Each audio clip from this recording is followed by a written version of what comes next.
Hall. And I'm B.T. Bentley. Today's City Line continues its dynamic series, Blacks at the Crossroads. So far, we've intensely examined the plight of the black community in economic development, leadership, and the family unit. Today, we focus on education. We'll find out what's going on in the classroom to see just what kind of education our youth are receiving. Plus, find out if our children's education is in jeopardy because of insufficient funding or because of the lack of parental interest and guidance. What can be done to decrease the ever-increasing number of high school dropouts, characteristic of inner-city youth? With our select panel, our special audience, and your questions and comments, we'll answer these questions and more. But first, let's see what's going on in the Baltimore school system as we take a look at a special City Line feature. Where my next crowd is coming from. Although slavery was legally abolished in 1864, deep-seated prejudice against the black man persisted, both legally and socially.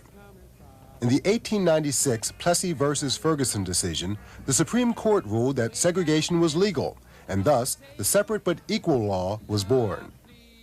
Blacks quickly learned that separate rarely meant equal. The public school system was a glaring example. Across the nation, dramatic disparities existed between white and black facilities.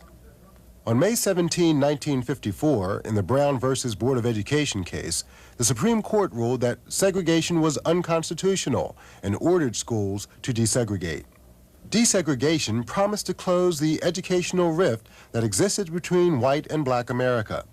Nevertheless, blacks were first expected to pay some warped societal debt in exchange for their passage into the world of educational equity. In 1954, the same year that public schools were desegregated, urban schools were predominantly white. The quality of education was carefully maintained, and the number of blacks completing high school was an estimated 11%. In 1985, urban schools were 80% black. Many students were graduating functionally illiterate, and the number of blacks completing high school was an estimated 34.3%. It is through education that blacks have begun to quench their thirst for knowledge, securing government representation and becoming upwardly mobile. Nevertheless, the high school dropout rate, together with the academic underachievement of the black student, have placed the black community in a self-destructive crisis.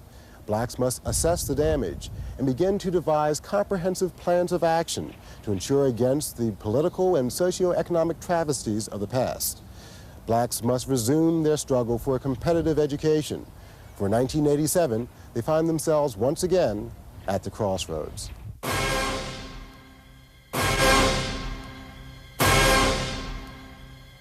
According to recent findings in Goldseker's Baltimore 2000 report, a low economic tax base simply means that city residents are not capable of shouldering the tax burdens of a needy city. As a result, the school system has become increasingly dependent on federal and state assistance. I don't think that the citizens who are living in Baltimore City can afford to pay much more than they're paying now. Because of that, it means that the city can't afford to put so much more money into the schools without cutting down services in other places.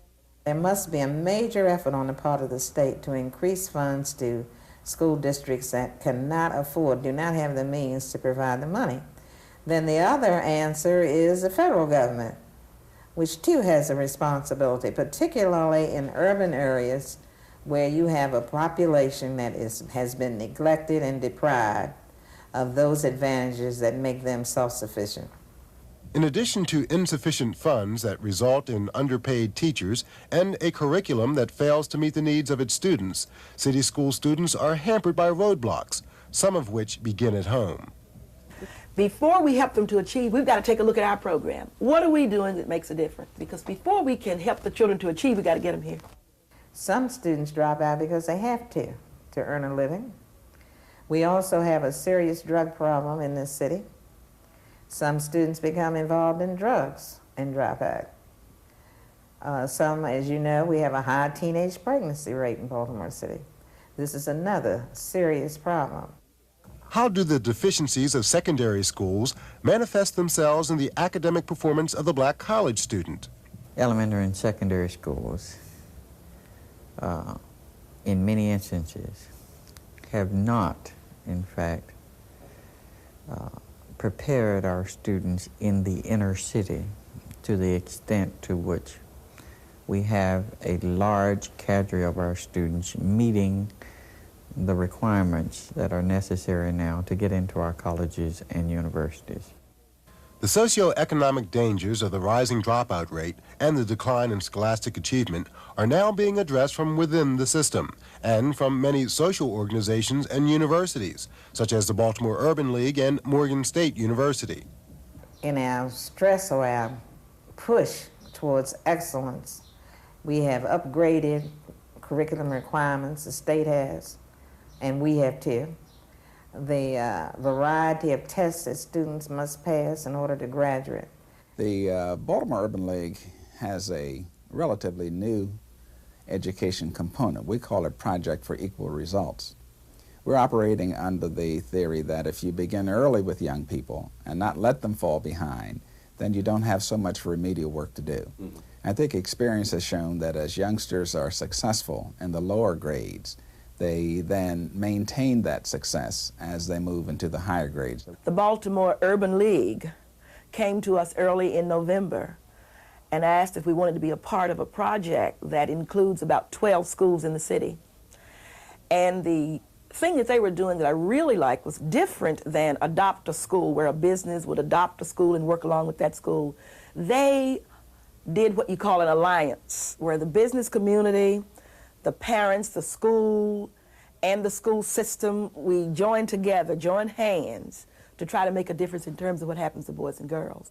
We're also developing programs, summer programs, where we can bring some of these students to the university, even as early as 9th and 10th grade, to be involved in activities that will kind of begin to raise their sights and create within them the aspirations of going on to college.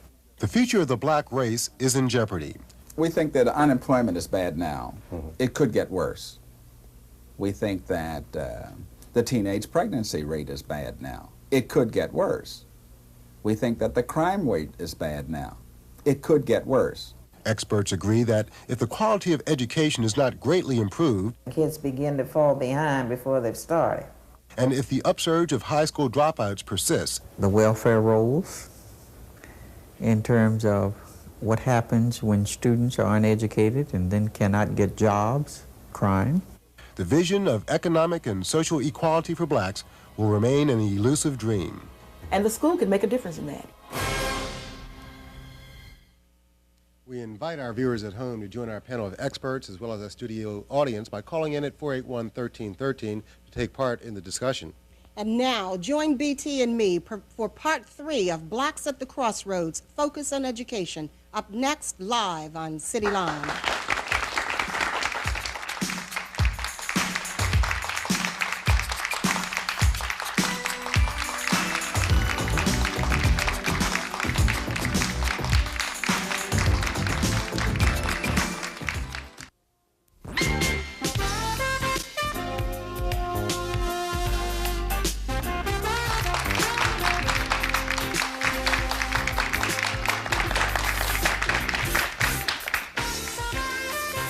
Blacks at the Crossroads, Part 3. We have now a panel of experts. We'd like to introduce them to you now so that we can begin our discussion, Focus on Education. Our first guest is Dr. Charles Thomas, President of the National Alliance of Black School Educators.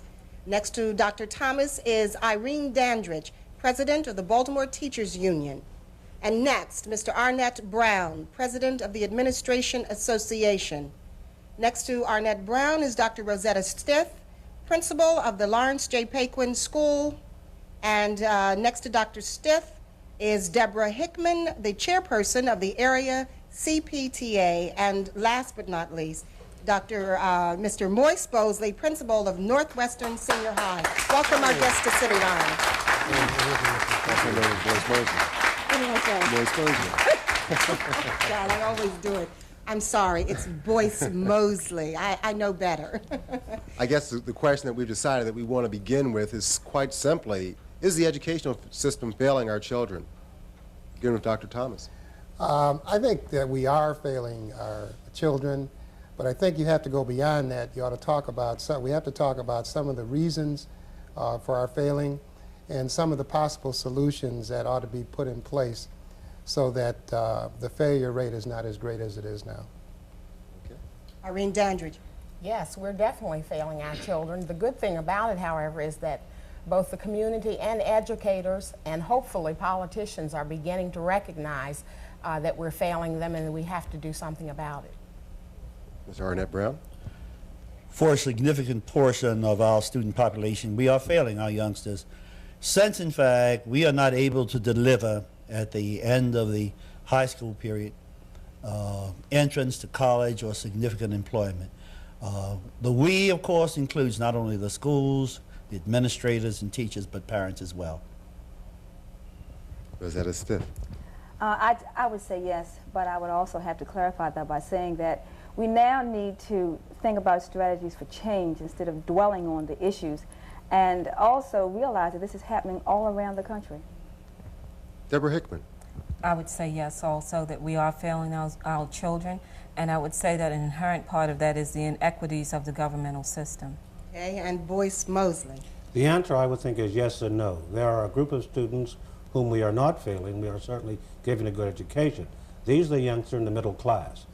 To know yes to those youngsters in the lower class, we are failing them, and it's a tragedy because these are the youngsters that need the education the most.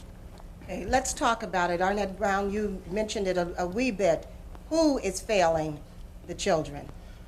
First, the parents fail youngsters because they're not significantly involved in the education of their children in our schools.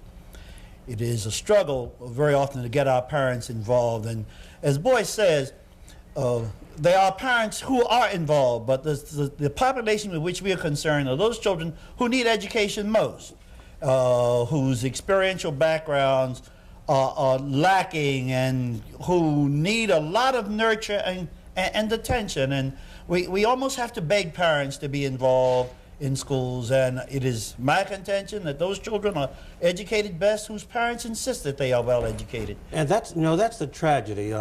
These youngsters who really need the education, the youngsters whom we call in the underclass, their parents aren't articulate, they're not vocal, they're not politically oriented, so they can get the things their youngsters need. In certain schools, not only in the city, across the nation, you will find that they get what they want because they have a strong, well-heeled parent group. And these youngsters who need the education, their parents aren't vocal, their parents aren't that interested, and so that they are lacking in all the essentials they need in order to be competitive. I'd like to actually say that from a parental point of view. Let me say this. It's easier to place the blame on the parents because we have the inherent primary responsibility for our children. But, and I know the saying goes, what you echo into the woods is what you get out of it. But that goes for the total. That does not go for the part. And if you know that a child is having a problem, why can't you identify that there must be a problem in the home and identify a resource to work with that parent instead of leaving them out to, there is enough blame to go around for all of us. That's right. I think parents, in many instances, aren't shouldering their responsibility. They have abdicated their responsibility. We in the school system aren't doing some of the things that we should do in terms of developing the types of programs that the youngsters really need, developing a support system for the youngster and his family. Why aren't we doing it? Let me... For a variety of reasons. One reason we're not doing that because the people who need it are not really putting up the protest for it. But you know, there's another piece of that, Boyce, and I think we ought to look at this, and I'm going to get this out there right away. The folks who make decisions about what happens in our school system, the folks are the folks who control the dollars. And those are the folks I'm concerned really don't even care what happens to our children. Okay, who are the folks who are making the decision and who control the dollars? Well, let's look at the political situation. Let's look at this town. And I'm going to talk about Baltimore. Let's look at this town and the state and the circumstances in which we find ourselves now. But we are a politically captive school system, and we do not raise our own funds. And whatever the state of our education is now, a good bit of it has to do with what folks set as priorities and how folks spend dollars. You know, Arnett, we have constantly talked about the need for more money, and indeed there is a need for more money. But if some fundamental things aren't changed, you could pour all of Fort Knox into the school system, and you still wouldn't get the results you need. in terms of the organization, in terms of capable leadership, in terms of parental and community support. We need, we need a number of things. I agree, but we also, these folks not only control dollars, but they control curriculum as well. And when I go back to think about some of the tacks that we've taken, there was a decision made a few years ago that all of our youngsters would in fact have foreign language instruction. We were struggling then to teach basic English. You're quite right, but they can only control it to the extent to which the populace allows it to according to a game. Politically Let us break in here. Dr. Charles Thomas. Yeah, what I'd like to do is get back to the original question, which was the relationship of parents to the school. I would not at this be presumptuous enough to blame the parent without qualifying. It's easy for us to say that parents don't care, parents are not involved.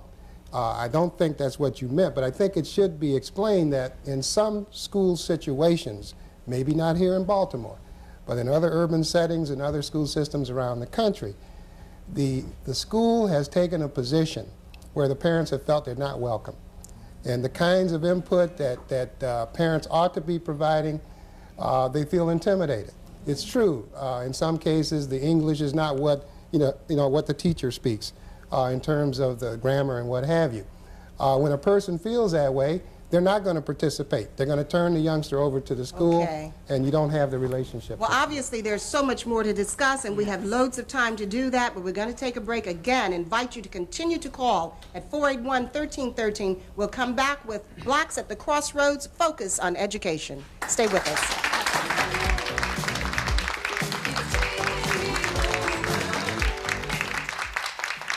Well, we think that unemployment is bad now.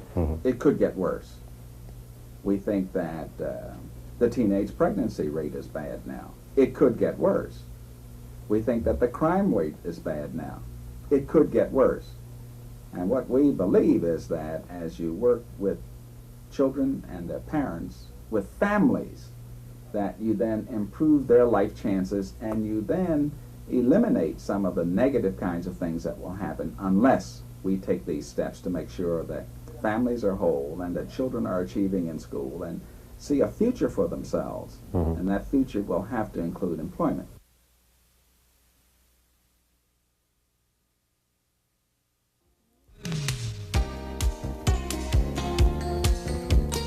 Now here's this week's community calendar. Hello, my name is Kay Merrill.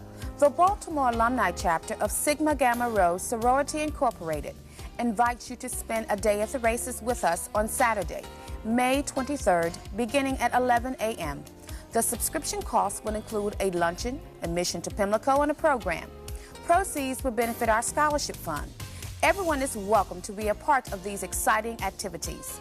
For tickets and further information, call 728-3773.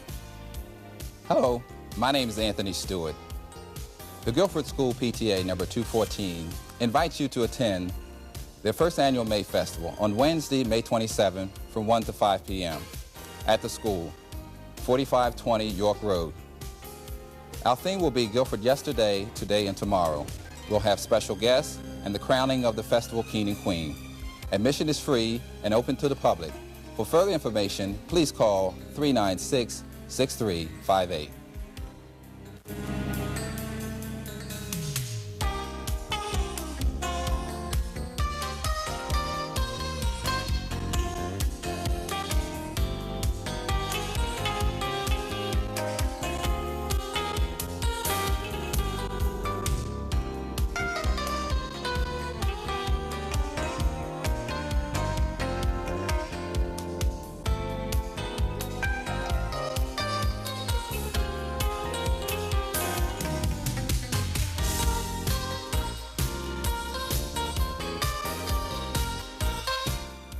If your group or organization would like to announce an event, please write us in care of City Line, WJZ-TV, Television Hill, Baltimore, Maryland, 21211, or call us for further information at 466-0013 between the hours of 9 and 5.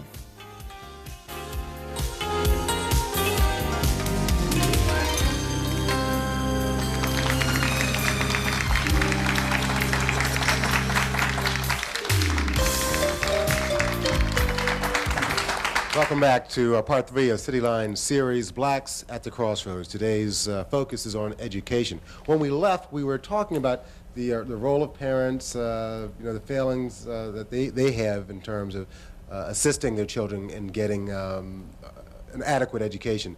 But there have to be other areas. There have to be other places where blame lies. Is that a step?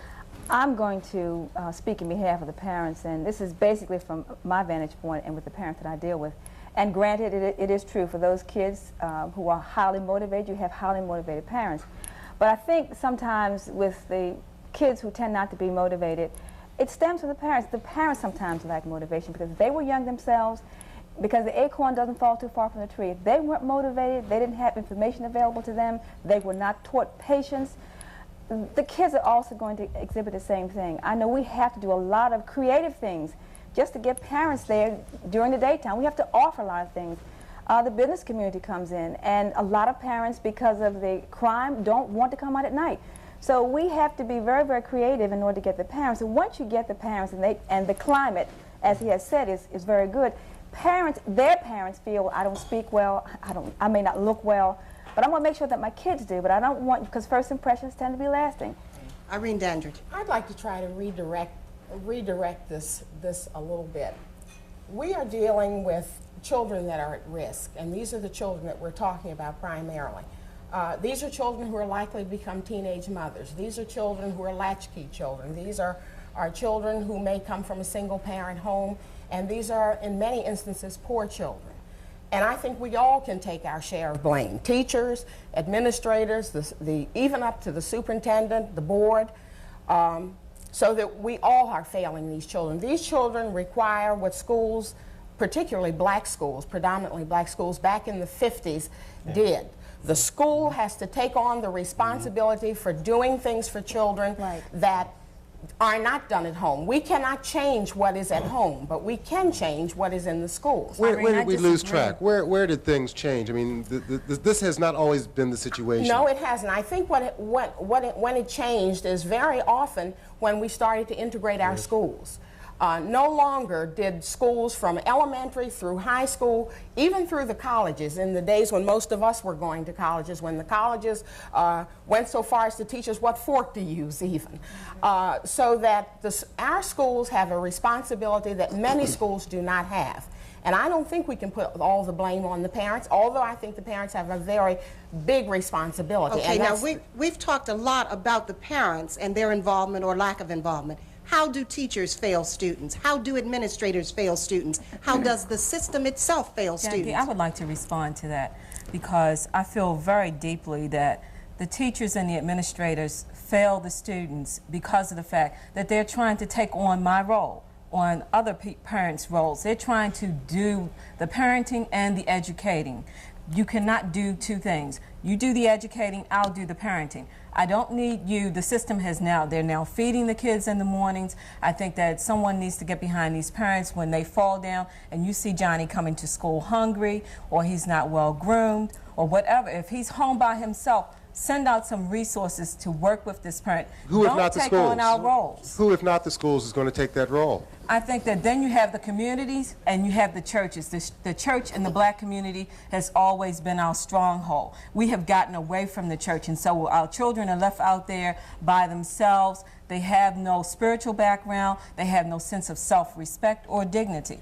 And by the school system continuing to drain what the family itself has and trying to take on those responsibilities instead of trying to work together with the family and the community and all others that are involved, it tends to make for a one system. We would gladly That's right. Relinquish our parental role you say we have if the parents did their part. They're willing to do their part, Boyce, but the fact of it is that you don't let them. We are doing what we have to do in order to try to educate young people. What has happened was that at one time schools were the intellectual and cultural hub of the community. The youngsters living in the community went to that school, and there was a sense of community there, and they all worked together. As our city became larger, as we desegregated, and as we tried to integrate our population, we find that our schools are not community-centered schools, but youngsters are coming from everywhere going to their schools, so there's a lack of community there. What we have to do is redirect our resources and our philosophy the direction that Irene was saying, that we must begin to have a total community effort in educating youngsters. It may have to be coordinated. Okay, let's skip Mr. Thompson. Yeah, I think that it's important for us to, when we deal with this whole issue, it's not an adversarial. It should not be a laying of blame. I think that when we talk about schools, see, schools, in my judgment, are much too important to be left solely to educators, to be left solely with parents. I think it's going to have to take a cooperative effort, a partnership, which what I would like to call it, a massive infusion of input from all sources of the community. Because, see, these schools are located in the community. They have to be of the community. I think that I need to look at parents. Professionally, I'm a superintendent of schools. My district is small, but it has all the urban problems that a Baltimore would have, but they're in smaller proportions. Doesn't mean we solve them all, you know. But the point I'm trying to make is that the solution to this problem is multifaceted. It's going to take the parents. It's going to take business and industry. It's going to take a creative instructional mode to work with the kids. All kids don't learn the same way. We're going to have to use multimodal methods to get at. Some people learn by listening, some learn by doing. It's going to take a number of things that are going to happen. Some kids we're going to have to feed. There are other kids you're going to have to use the minister at church, because that's the only place that a lot of our people go to every Sunday, and they have influence. Hold for just a moment. We're going to take a call from home. There are folk who are just waiting to get into this conversation. Hello, you're live on City Line. Yes. Some of our community leaders and politicians have not been as advocate or as vocal as they should have been out of fear of losing their jobs. That's number one. Number two, the reason why we see such a push for an improvement in education is because the city is attempting to retain the middle class and upper class white in the city. And it wasn't until they realized they were leaving the city when the children became school age to return to the county, we saw they had the focus. We are supposed to spearhead the movement to improve the city's schools, but the secondary beneficiaries will be us, the black residents of the city. And last, if we can have a lotto for the stadium, and the primary supporters of that lotto would be the lower socioeconomic classes, why can't we have a lotto for education? Okay, we thank you for your comments. Let's get our panelists to respond to her comments and questions. Let's respond directly to them in terms of leadership. Well, you know, the lotto, let's deal with lotto. Okay. Because, you know, I thought about that and the $14 million, the super lotto this week. I'm not certain that the caller isn't correct in saying let's do some dedicated lottos, and that, in fact, that was a proposal in the last gubernatorial election. I think that, in fact, there is a need for additional funding in the matter, however, of the focus of concern about what we're doing with young people. And it's not blame lane. When children come into school, we are forced to accept them as they come. And if a child comes hungry, he must be fed. If a child comes unmotivated, we must motivate him. If a child comes without certain controls that say you may not assault your neighbor or do certain other kinds of things, if a child comes without values, then in fact we are forced to provide. Okay, now we talked about the lack of funding, the limited funding, the cutback in funding. Let's still get back to the lotto as a concept, because you really haven't addressed it as such. Do you? Jackie, would you agree, or do you think there are other means that ought to be done? I disagree with the lotto because it's a one-time effect, and then we find ourselves continuously going back to create new lottos, continuing to drain on the family's pockets. I think that our government, our state government, our local government, and our federal government have to now answer our call for increased funding. Now, locally, our funds are being dwindled. Okay, but when we have gone to Annapolis year after year, I've been involved with going down there for the last 5 years, fighting for civil liberty, and now it's called Apex. Okay, Governor Schaefer is there now. He knows the needs of Baltimore City. He knows them well. He was here for 16 years. 16 years he put us on the back burner. Now he comes up this particular year with a plan that will, you know, be the almighty solution to us. But the same plan he developed there is the one in which, you know, he had when he was here. Task force, that is not Let me stop you here let me stop here so we can get into this a little bit more. We have to take a break. We'll be right back. We'll pick up at that same area.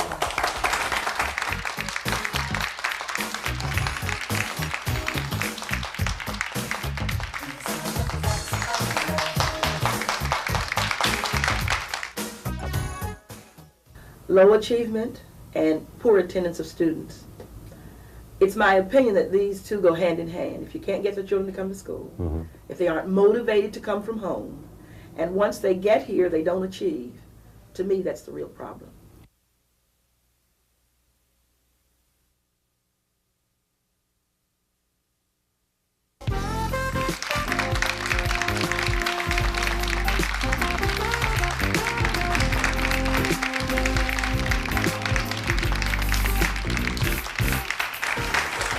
Our discussion today centers on education. Blacks at the Crossroads, focus on education. Rosetta, you had a comment to make just before we went into the break. Yes, and it is true that the schools are now located in different communities. That may be a reason why you have a lot of kids who really don't show a lot of motivation. But no matter where the school is, the community has to care for all these children. And in terms of resources, and I being a principal, and I do see girls, and that's because my school is all girls, coming to school without a lot of things. Education usually makes no assumptions, and we do have to provide a lot of things. It's just unfair if a girl is hungry or she doesn't have clothes that we can't do something for it. But I think there needs to be a consistent pocket in terms of to take care of the needs that we have. We used to have attendance monitors, those persons who could go out and make the calls. You used to have a lot of people, and even though the kids didn't like it, here comes the attendance person, but we had a lot of truant officers to handle the kind of programs that we need. But now, because of lack of funding, we don't have a lot of resources, and resources demands a dollar sign, and that we just don't seem to have enough of. I think everyone here could agree that we don't have the resources. And I think what has to happen is that this community, this city of Baltimore, has got to demand, unlike what we've been doing for the past 16 years, demand that whoever becomes mayor in this city commit himself or herself, by the way, commit to the fact that there's going to be additional funding for the schools, not only from the state, but also from Baltimore City. We have gone in 10 years, we have gone from supporting our schools with 35% of our budget to just 22%. So we're going in exactly the opposite direction. Let me ask one quick question that I know is going to be asked by anybody running for mayor or in that city hall area. Are you willing to pay more taxes to do it? Well, that's what the community has to decide. But you see, the community has to set its priorities. But you know, consistently, the community says they will. The community has been saying this. They've been saying this. But they can't support it with muscle. See, this is the big problem in terms of getting the finance. We have a dual school system, not based on race now, but based on class. We have those schools where kids do well, and they get the resources one way or the other. And the demographics is generally different too, isn't it? And then we have those schools where the kids are struggling. These are the predominantly black schools, the kids from the lower class, and their parents really don't have the muscle or the political sophistication in order to exert the pressure necessary to get the resources for these schools. What's the answer? Well, what's the answer? They have to begin to organize and exert that muscle. There's another part of that too in the superintendent's new initiative. She's looking for ways to make it possible for more parents to take advantage of those opportunities to get their children in those schools that in fact are privileged. You know, there are folks who know how to work this system, and to get into those schools that Boyce is talking about. Our schools are basically zoned, but in the new initiative that the superintendent has announced and the folks are looking at now, she wants to, in fact, increase the opportunities for young people to get into those schools. Okay, let's take another call from her. When our children get there, the resources soon follow. But so they get there, but we still have the vast majority of our youngsters locked up in our comprehensive high schools, not really getting what they need, and that is unfair. That is discrimination. We should have the resources for all the schools that's necessary. Even those schools are black. Because not everybody can go to a privileged school. Exactly. Okay, let's hold it for a moment. Hello, you're live on City Line. Go ahead, please. Hello? Hello? Yes, go ahead, please. My turn now? Yes, you are. Okay, well, the first thing I have to say is that I get very frustrated when I hear these kinds of discussions because there always seems to be some confusion on the part of the participants as to what the problems are. And what I hear is a bunch of educated so-called people talking around the problem. Now, the problems are very, very clear to people inside the system. But then another problem takes place in that we see the problem, but because we're part of the system, we will not speak about it because we may lose our jobs. Well, what's the problem? What I'm going to do with the benefit of anonymity is run down the problems right now as they exist in Baltimore City today. If you could do it quickly. Occasionally. Go ahead. Number one is principals. Principals preparation. How are principals being selected and trained? Parents need to look at that. As an educator, I have worked in schools that had good principals as well as bad ones. And you better look at the quality of the principal and the selection process. Is it the buddy system or is it through some structured training program? Now, the next problem would be supplies. I am very, very tired of moving into situations where I'm not sure of the kind of supplies that I'm going to have. Now, at the present time, I see that the supplies and books are there. But I have worked in previous years in schools where they did not have the books that we needed to teach the children. Okay, we want you to continue, but you're going to have to be a little bit more concise. Now, Irene Dandridge and her group, the union, at a certain point last year, I believe, initiated a protest concerning books. And I believe that some movement is taking place. But if the parents allow themselves to sit at home and let this issue of books die, they are foolish, and they need to have stupid children.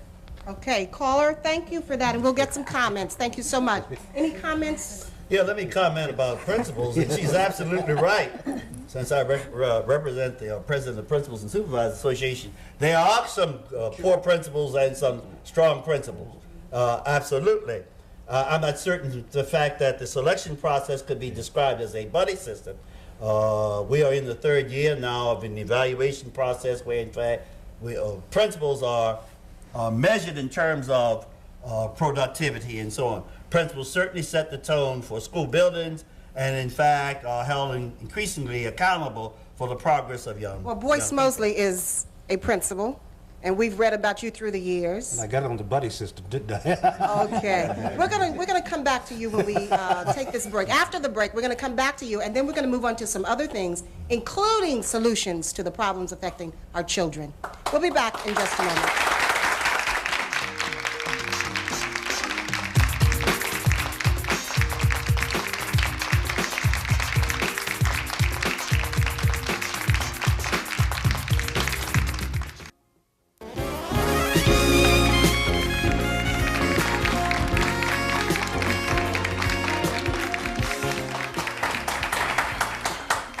Part 3 of City Line's Blacks at the Crossroads series, focusing on education. You have a question or a comment? I have a comment. First of all, I am a student of Baltimore City Public Schools. I'm a student at Walbrook Senior High, and I'm a junior. And it's pitiful. I came from a Catholic school, Archbishop Keogh, a school which I learned so much. And I think I have an idea of how we're supposed to learn and what we're supposed to be learning. I've been at Walbrook since September. I have not learned one single thing except for in my geometry class, where my teacher does get up and teach and explains things to us so that we learn. What else is happening in class besides teachers getting up and teaching? Nothing. Busy work. For instance, in my psychology class, instead of explaining psychology to us, we'll get a USA Today newspaper, pick out certain things like who is a famous person, and write that down on paper. What does that have to do with psychology? I'm not learning anything. That's boring to me. It's not a challenge. I can come to school one day a week or buy the USA Today paper myself and do that and still get a 96. What do I need to come? May I ask you a question? A valid question? What are you doing about it? Right. Well, I've talked to the assistant principal at my school, I've talked to students, and I've talked to some of my teachers, and what I hear them say is, well, what are we supposed to do about it? Well, it's not that bad. You are learning something, aren't you?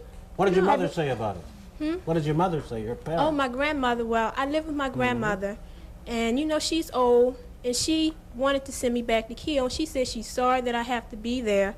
She's old, she's from the country, she's not able to be vocal. You know what I'm saying? But you see, if things like this occur in the school, and I'm not saying that this is the ordinary thing that happens, but if things like this occurs in the school, it's the responsibility of the student, of the parent, to bring that to the attention of the administration. But doesn't it raise the question of teacher accountability? Yes. Doesn't it raise the question of teacher accountability? Yes, it most certainly does raise a question of teacher accountability. And as a representative of the teachers, I don't think there's a teacher in Baltimore City, at least most of them, that would support that if what the young lady says is true. I think one of the basic problems, though, is that there is such a large degree of apathy and frustration among teachers in this city that some of them have just plain given up. Yes. Okay, but what do you tell a young lady such as the one who just stood up to tell you what she's experiencing? If that young lady had come to me, and I have had some students to come to me, a lot of times if teachers don't diagnose the kids coming in and they're just making an assumption about you, they're going to give you that to cover the basic needs of the kids in that class. But if a student came to me, as some of them have, and say, Doc, I really need some more challenging work, what we do, we get to that teacher and let that teacher know, here's someone here that has a higher potential than she might have even said to you. But it has to be, you've got to speak up. You have a right to a good education. Your parents need to be involved. And I'm sure if you're speaking up, there's several other kids in your school who need the same kind of challenge that you do. And there's nothing wrong with that. But it has to be, it can't be something that there should be glossed over. Yep. You have a right to that. And that question that you brought to the teachers and so on, take to your principal. Yeah. Right. That's your principal, and this principal is saying the same thing. I'm saying the same thing as a principal. Children can come to see me about anything, but it is up to you to go to that principal, and don't stop. In the same way that you brought it to this audience, take it to your principal and pursue it. Okay, let's take another comment from the audience. I'm a teacher in Baltimore City. Sometimes we might become frustrated. I don't give up. I, just say, I know it's something have to be done with the children. I test. I'm an education assessor in special education. Then I teach. That's an awful lot. But my children come first, and I love my parents. We have a very good parenting association at 214. But I would like to stress two words: cooperation, that was brought up by Dr. Thomas, C-O-R-O-P-A-T-I-O-N, and cooperation, C-O-O-P-E-R-A-T-I-O-N. And in between, we need to put together some action. Stop complaining, stop groaning, let all of us now get busy. Thank you. Okay, thanks for that comment. Let's now talk about solutions. What are the solutions to the problems facing us in terms of educating children? Let me offer something that our organization, the National Alliance of Black School Educators, is involved in at this particular juncture. Given the fact that 70 to 80% of our black youngsters are located in less than 2% of the districts in this country, what we're really saying is that the urban school districts are primarily black and brown, okay? Now, if the kinds of things that we're talking about today are true, there's some despair. We can detect that. We're not going to give up, because if you give up, then you're really saying that the country's going down the drain. And I don't think that we can afford to take that posture. We offer an educational development plan, the centerpiece of which is a demonstration school project. Now, we've approached Baltimore, Dr. Penderhughes, regarding the demonstration school project. And she has expressed an interest, and we will be following up. The idea here, in a nutshell, is to develop a demonstration school which is generic in nature and can be modeled throughout the district. Some of the things that we're talking about in terms of parent involvement, in terms of instructional modality, in terms of principal leadership, in terms of how you bring the community in to be involved in the school, such things as the whole question of how you bring culture into the system. How do we make people feel good about themselves? Most of the kids in the Baltimore City schools, I assume, are African Americans, they're black kids, okay? There's some cultural things that could be taking place in that system as well as in the Chicago. Let's talk about other solutions. Okay. Those sound very, very good. I think another is to, in fact, and Irene mentioned this earlier, we're in a great season now as, in fact, we are looking towards the election of the head of the city and its municipal government, is to have these folks, and it's popular to say education is my #1 priority. We heard the former head say the same thing. I don't know what #1 means, except that we want them to translate that in terms of what are they going to be about in addressing the needs of young people in this city. I think that is primary in terms of not only funding, but a system of accountability and a sense of responsibility for the school system and the education of young people in our town. I think we need to stop using the word priority and maybe use the word mission. And our children are our last hope for a better Baltimore. And if our kids, and we're talking about the year 2000, we're talking about 13 years from now, if they're going to be able to enter the economic, the social, or the political arena, education is one of the ways to get them there. And in order for our kids to realize that 13 years from now, it's going to have to be a total community commitment, a community which cares for all of its children. Okay, we're going to have to hold you until the very last because we got to get away and take care of some business, but we will be right back in just a minute. Stay with us.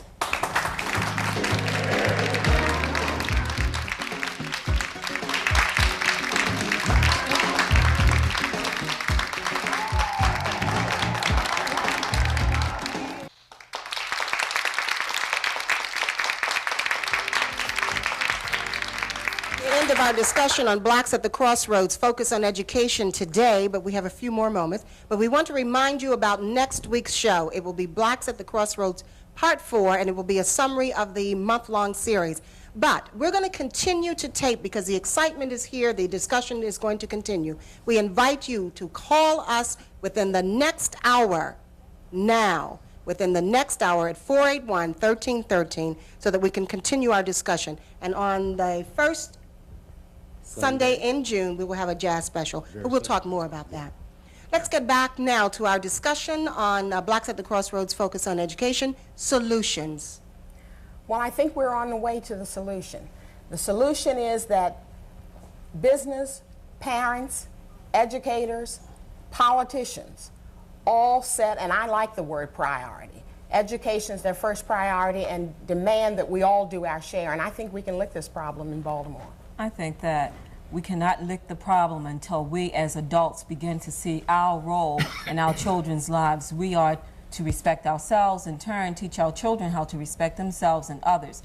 I don't think that walking by seeing students fight and not do anything about it but stand there. I don't think that when a child comes to you or you are supposed to be disciplining them and you stand there and you talk their language instead of talking the respectable language, that is going to help. I think the solution should be that we begin to take control again and not take any more nonsense from the children.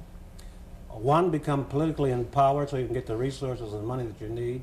Two, every person involved in the educational enterprise assumes their responsibility. Students, parents, teachers, administrators, and total community.